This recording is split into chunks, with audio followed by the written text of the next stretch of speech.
PSC പരീക്ഷാ ക്രമക്കേടിൽ രേഖകളുടെ പരിശോധനയിലേക്ക് അന്വേഷണ സംഘം.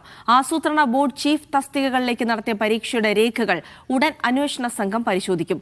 രേഖകൾ ആവശ്യപ്പെട്ട അന്വേഷണ സംഘം PSCക്ക് കത്ത് നൽകിയിട്ടുണ്ട്. പരീക്ഷാ ക്രമക്കേടിൽ കൂടുതൽ പേരുടെ മൊഴി അന്വേഷണ സംഘം ഇന്ന് രേഖപ്പെടുത്തും.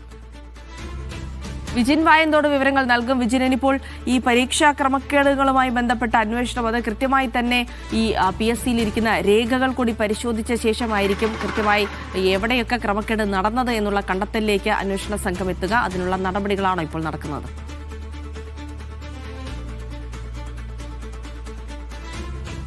ജിൽസി, കഴിഞ്ഞ ദിവസം ചേർന്ന PSC യോഗം തന്നെ ചട്ടപ്രകാരമുള്ള രേഖകൾ, ആവശ്യപ്പെടുന്ന രേഖകൾ നൽകാമെന്ന തീരുമാനത്തിലേക്ക് എത്തിയിരുന്നു. അതിനപ്പുറമുള്ള രേഖകൾ നൽകാനുള്ള സാധ്യതയില്ല. അത് കോടതിയുടെ അനുമതി ഒക്കെ ലഭിച്ചാൽ മാത്രമേ അങ്ങനെ നൽകാൻ കഴിയൂ എന്നുള്ളതാണ് അവരുടെ വാദം.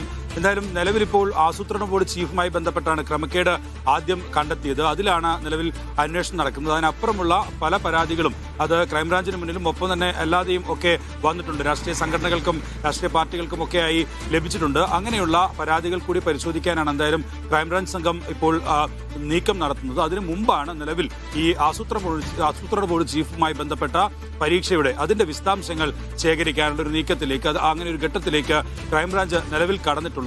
വലിയ ക്രമക്കേടാണ് ഈ വിഷയവുമായി ബന്ധപ്പെട്ട, ഈ തസ്തികയുമായി ബന്ധപ്പെട്ട പരീക്ഷയിൽ ഉണ്ടായിട്ടുള്ളത്. അതുകൊണ്ട് തന്നെ അക്കാര്യത്തിൽ വിശദമായ അന്വേഷണത്തിലേക്ക് പോകാനാണ് നിലവിൽ ക്രൈംബ്രാഞ്ച് തീരുമാനിച്ചിരിക്കുന്നത്. ആദ്യഘട്ടം എന്നുള്ള നിലയിൽ PSCക്ക് കത്ത് നൽകി ആ ആസൂത്രണ ബോർഡ് പരീക്ഷയുമായി ബന്ധപ്പെട്ട രേഖകൾ കൈപ്പറ്റുകയാണ് ചെയ്യുക. അതിനുശേഷം അത് വിശദമായി പരിശോധിക്കും. തുടർ നടപടികൾ പിന്നീടാണ് അക്കാര്യത്തിൽ സ്വീകരിക്കുക. എന്തായാലും നിലവിൽ കൂടുതൽ പരാതി ലഭിക്കുന്ന സാഹചര്യത്തിൽ അത്തരം പരാതികൾ എല്ലാം ക്രോഡീകരിച്ചുള്ള ഒരു അന്വേഷണത്തിലേക്ക് പോകാനാണ് എന്തായാലും ക്രൈംബ്രാഞ്ച് സംഘം ഇപ്പോൾ തീരുമാനിച്ചിട്ടുള്ളത്.